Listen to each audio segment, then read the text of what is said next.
क्या गाय माता के गोबर में लक्ष्मी जी का निवास होता है? नहीं नहीं नहीं नहीं, ये बात कैसे मान ले, ये कैसे पॉसिबल है, आखिर ये कैसे हो सकता है? जी हाँ, बिल्कुल ऐसा ही है। हमारे शास्त्र बताते हैं कि गाय के गोबर में लक्ष्मी जी का निवास है, लेकिन हम आखिर इस पर विश्वास कैसे करें? तो चलिए आपको बताते हैं कि कैसे हम इस पर विश्वास कर सकते हैं और इसकी सच्चाई आखिर क्या है। लेकिन अगर जानकारी आपको पसंद आए तो वीडियो को लाइक करके चैनल को सब्सक्राइब जरूर कर लीजिएगा और कमेंट में जय लक्ष्मी माता जरूर लिखिएगा। चलिए वीडियो में आगे बढ़ते हैं। एक बार मनोहर रूप धारणी लक्ष्मी जी ने गायों के समूह में प्रवेश किया। उनके सौंदर्य को देखकर गायों को बड़ा आश्चर्य हुआ। उन्होंने उनका परिचय पूछा। लक्ष्मी जी ने कहा, गायों, तुम्हारा कल्याण हो। इस जगत में सब लोग मुझे लक्ष्मी कहते, सारा जगत मुझे चाहता है। मैंने दैत्यों को छोड़ दिया, इससे वे नष्ट हो गए। इंद्र आदि देवताओं को आश्रय दिया तो वे सुख भोग रहे। देवताओं और ऋषियों को मेरी ही शरण में आने से सिद्धियां मिलती हैं। जिसके शरीर में मैं प्रवेश नहीं करती उसका नाश हो जाता है। धर्म, अर्थ और काम मेरे ही सहयोग से सुख देने वाले हो सकते हैं। मेरा ऐसा प्रभाव है, अब मैं तुम्हारे शरीर में सदा निवास करना चाहती हूँ। इसके लिए स्वयं तुम्हारे पास आकर प्रार्थना करती हूँ। तुम लोग मेरा आश्रय ग्रहण करो और श्री संपन्न हो जाओ। गायों ने कहा, देवी, बात तो ठीक है, पर तुम बड़ी चंचला हो, कहीं भी जमकर रहती नहीं। फिर तुम्हारा संबंध भी बहुतों के साथ है, इसलिए हमको तुम्हारी इच्छा नहीं है। तुम्हारा कल्याण हो। हमारा शरीर तो स्वभाव से ही हष्ट पुष्ट और सुंदर है। हमें तुमसे कोई काम नहीं। तुम जहाँ इच्छा हो जा सकती हो। तुमने हमसे बातचीत की, इसी से हम अपने को कृतार्थ मानते हैं। लक्ष्मी जी ने कहा, गायों, तुम यह कह क्या रही हो? मैं बड़ी दुर्लभ हूँ और परम सती हूँ, पर तुम मुझे स्वीकार नहीं करती। आज मुझे यह पता लगा कि बिना बुलाए किसी के पास जाने से अनादर होता है। यह कहावत सत्य है। उत्तम व्रत चारिणी धेनुओं, देवता, दानव, गंधर्व, पिशाच, नाग, मनुष्य और राक्षस बड़ी उग्र तपस्या करने पर कहीं मेरी सेवा का सौभाग्य प्राप्त करते हैं। तुम मेरे इस प्रभाव पर ध्यान दो और मुझे स्वीकार करो। देखो, इस चराचर जगत में मेरा अपमान कोई भी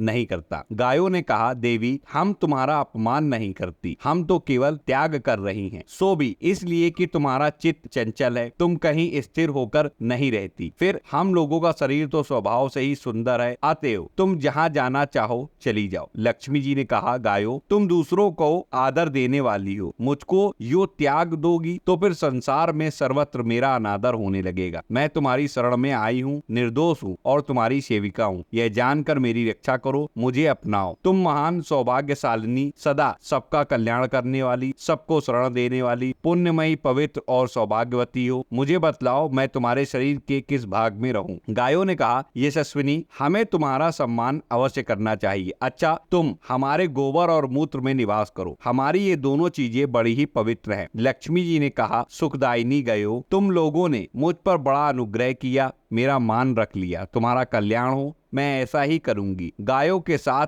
इस प्रकार प्रतिज्ञा करके देखते ही देखते लक्ष्मी जी वहां से अंतर्ध्यान हो गई। तो दोस्तों, ये बात मैं नहीं बल्कि पूज्य भाईजी महाराज ने बताई है कि गाय माता के गोबर और मूत्र में माता लक्ष्मी का निवास सदा रहता है। इसलिए गाय के गोबर को और मूत्र को बड़ा ही शुद्ध और पवित्र बताया गया है। आशा करता हूँ ये जानकारी आपको पसंद आएगी। वीडियो अच्छा लगा हो, लाइक करिए, चैनल पर नए सब्सक्राइब करिए, कमेंट में जय श्री राधे जरूर लिखिएगा। मिलता हूँ अगले वीडियो में नई जानकारी के साथ। तब तक राधा वल्लभ, श्री हरिवंश।